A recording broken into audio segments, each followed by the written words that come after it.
In today's video, I want to talk about how you can plan your day during remote learning. So this is part of my back to school series, and I want to give you some ideas and tips on how to structure and plan your day so that you are not wasting time and you are getting everything done and feeling like you're not just a couch potato doing nothing all day.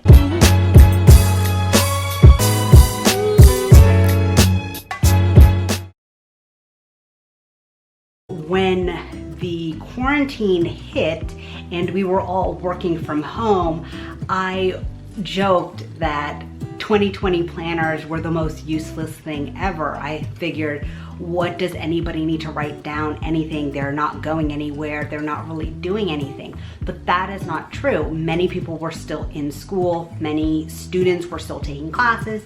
Teachers were still teaching, and people were still working from home. But I think people felt kind of like potatoes and couch potatoes because they were not used to setting up a strict routine and living their lives as they were when they were working in an office or a building. So I actually think that planners are even more important and more essential when you are studying at home, doing online learning, or working from home, so that you know when you need to do something and then you do it. Just a little thing on planners and writing things down. I also think planners are super important because of goal setting and writing things down that you want to do in the month, as well as your intentions for the month and your intentions for the week. If you are writing things down, then you are taking it out of your mind and you are putting it on paper. You are making it like a real thing that you want to do, a vision that you want to have, and you're focusing on it. It's less like in a soup in your mind and you've put it on paper. I find that writing your goals down is super essential for goal setting and goal getting, achieving those things. And I think it's great to reflect at the end of the month or the end of the week and the end of the year and seeing all the things that you've wanted, that you've set your sights on, and that you have achieved. It's really important to reflect, and this is not a video on reflection, but it's important to reflect on your life so that you can see the steps that you are taking as well as achieving throughout the weeks and the months. But anyway, I highly recommend getting a planner if you are a student doing online learning and scheduling your day. I do recommend getting an hourly planner, and I'm going to talk about how to plan your day when you're online learning. Now, if you do not have the money for a planner, you do not have to get a planner. You can get a 50-cent notebook that is blank that you are dedicating to your to-do list and your planning and everything that you need to do and your goals and all of the things that you want to write down for the month. That is completely fine. You do not need to spend tons of money on a planner. You just need to have a dedicated spot to write down what you want to do in the day and the things that you need to get done.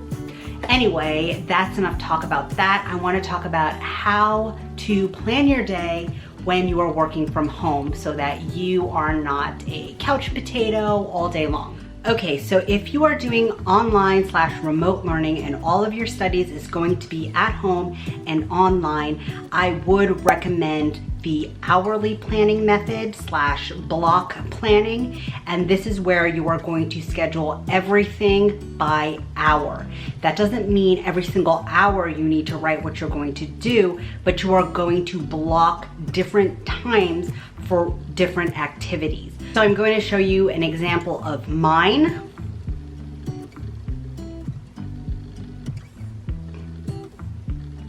You should be writing in everything.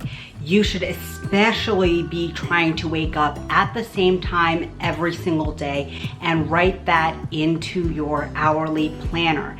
Then write the times you're going to have your meals, your breakfast, Then set a chunk of time for doing your schoolwork. You don't have to write exactly the type of schoolwork you're going to be doing or what class you're going to be doing, but if it does give you more clarity and more precision, I would write the times that you're going to work on different classes. Like maybe you'll do math for 2 hours and then English and then history, right? 2 hours each or an hour and a half each. You want to put some buffer time in there depending on how long you take. And then you should set your lunch time and give yourself an hour or 45 minutes for lunch. You don't want to go past that and take too long of a break. And then set the time that you are going to go outside to get fresh air and get some exercise. And then the times that you are going to be done with your schoolwork and relaxing. So that should be a set block of time as well. So if you have Zoom meetings, you definitely want to write that in during the times that you have Zoom meetings so you're not late and you make it to all of the different classes that you have to do online.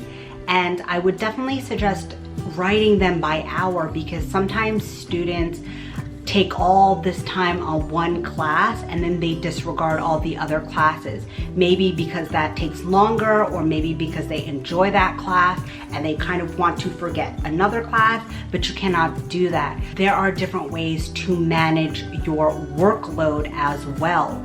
So the first way is batching. That means you're doing kind of all of the same activities at one time so that your mind is not switching and you can really focus. So for example, if you set 3 hours to do math, then you can do math and science at the same time, because maybe you have similar calculations or you're using the similar side of your brain. Then the next day you can batch similar activities together, like reading and then after that history, because they are both reading and comprehension and writing intensive classes. But what I'm saying is to focus your energy each day on a different class. That doesn't mean disregard a class altogether, because that's going to turn out bad in the end. Another way of doing your work is to give an allotted amount of time to each subject. So if you have 4 hours that you want to do homework or classwork, then maybe you'll do an hour for each class. So an hour for history, an hour for English, an hour for math, an hour for science. This is another way of doing it if you enjoy doing your work like that and you feel like you can get everything done. So you have batching on one hand, where you will take a block of time in a day and do all the work for one class or maybe even 2 classes. So if you have 4 hours to work, you will just be working on 2 classes within that 4 hours. And then the next day, if you have 4 hours to work, you will only be working on 2 other classes that you didn't do the day before. I think hourly planning is great. It gives a lot of structure for students and people who are working who need that structure. And I think it is something that you should definitely try out if you haven't tried it out. Now, I never was somebody who did hourly planning. I thought it was too strict, but I am starting to really love it. And I find that I'm super productive when I plan my day hourly. Okay, so if you do not like an hourly planner and you think it's too rigid, the other suggestion I have is to just do a regular to-do list. But put your top 3 priorities at the top, and that is what you must get done, because we tend to do the easiest task first, and then we're using all of our energy on super easy tasks. And then by the time you have to do the hard tasks, you're kind of spent. So I would say if you have a notebook or just a regular planner and you plan out all of the assignments that you have to do, put the top 3 at the top or highlight them so that you know that you have to target those things first. So this is an example of the weeks, and it starts on a Monday, then it goes Tuesday, Wednesday, and it's by hour. So 7 a.m., 8 a.m., 9 a.m., all the way until 10 a.m. So I actually started blocking out everything I want to do by the hour and giving myself blocks of time to do things. And I found that I've actually stuck to my schedule much more, and I'm being more efficient and productive with the things that I need to do in the day. Another thing that I want you to be aware of with planning and also being at home during remote learning is what you need to do during the month. So regardless if you're going to use a to-do list and just write down the things that you need to do for the day, or if you're going to use an hourly planner, you should have a calendar. So if you buy a planner, most planners have monthly calendars for the whole year, and you will have, a calendar of each month. But if you're just using a simple notebook to put your to-do list or even to make your own hourly plans, you need to get a calendar. You can get a small calendar or just a calendar from the dollar store.